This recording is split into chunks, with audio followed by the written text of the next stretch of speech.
Good afternoon, friends. In today's world, where it's a government or private sector, where you work with where a group of people are involved, you will realize that backbiting, gossiping, and most importantly, criticism is simply unavoidable. So today, I shall be talking on giving and receiving criticism.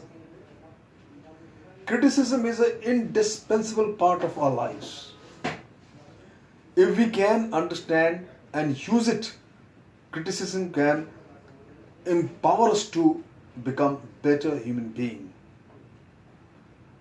We tend to resist criticism because a good part of our self-image is based on how others view about us.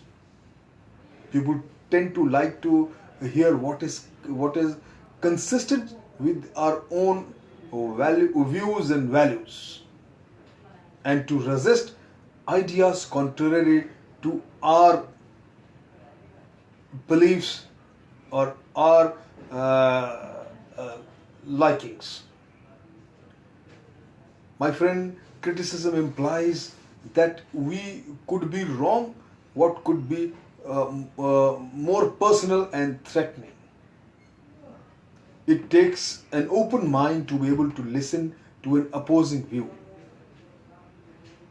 There are basically three types of criticism that we experience in day-to-day working atmosphere or in life or where we are working with people. First is the valid or bona fide criticism, which is generally correct. The second is the unjustified or invalid criticism. Third is a criticism that is vague or simply a difference of opinion. We experience these three stages when coping with criticism. There are three basically. When you hear a criticism, we respond in a manner which can be put into three stages. First stage on encountering a criticism is the awareness.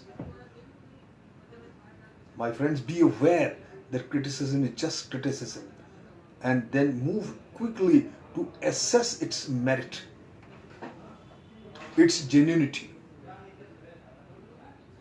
Once you have done the assessment, then come the awareness, you are aware of the criticism, then comes the assessment.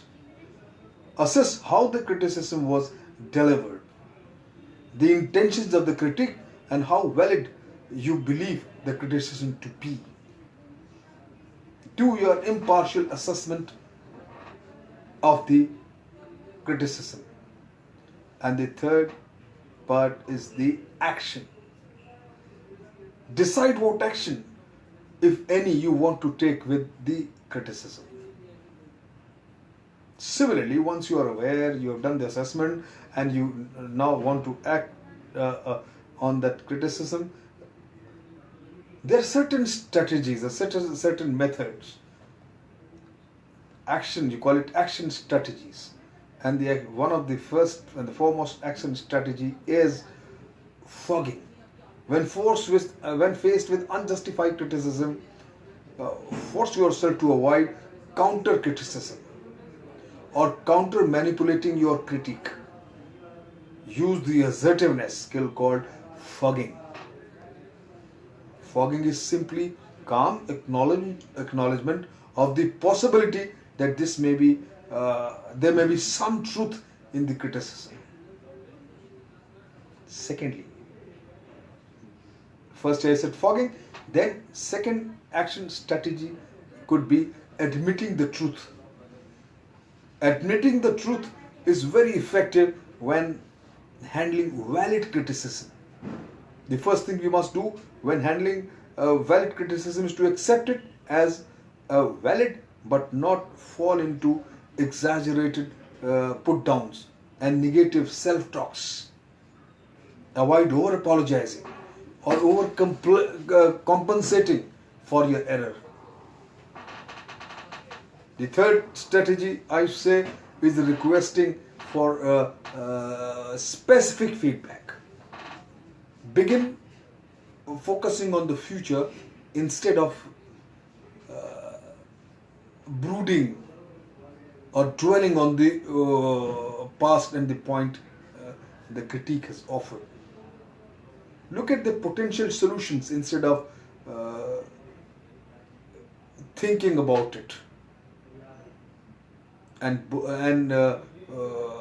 spoiling your future even. Also, it enlets the critics to be on your side. There are certain guidelines I feel for giving criticism. Suppose open criticism can relieve stress, permitting people to stop playing games of guessing at each other is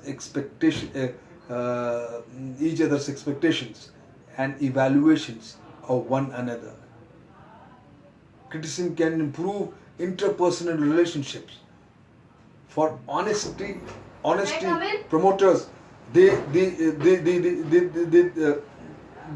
for honesty promoters, the trust is, it paves the ways to intimacy.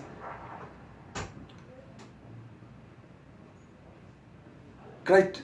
You see, criticism correctly given provides feedbacks that can improve job performances and promote continuing professional and personal development.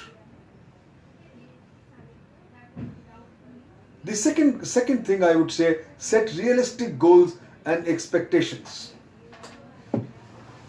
The first and the most basic step we must take before we can give criticism is to let the other person know our expectations of him or her.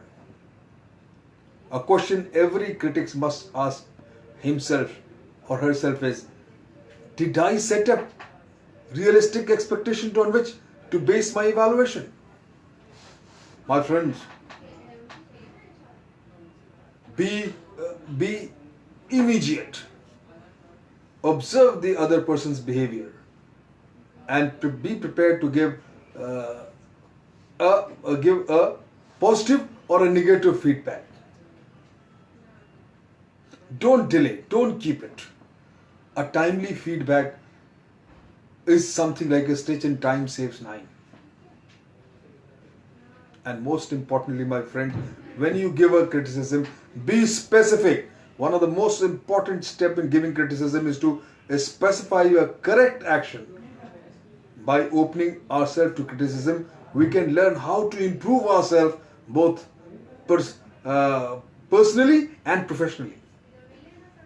If we are completely satisfied with where we are at and not willing to accept criticism, we probably will not proceed much farther in our career or experience.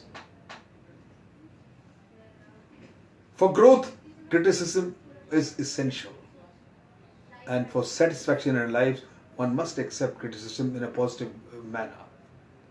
Thomas Edison has once said, "Show me a thoroughly satisfied man, and I will show you failure."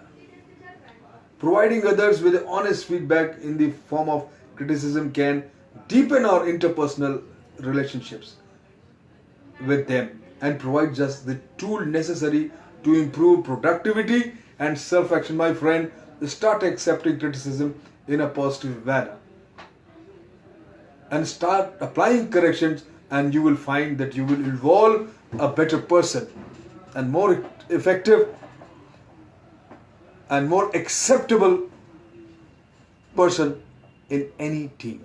Thank you very much. We shall continue.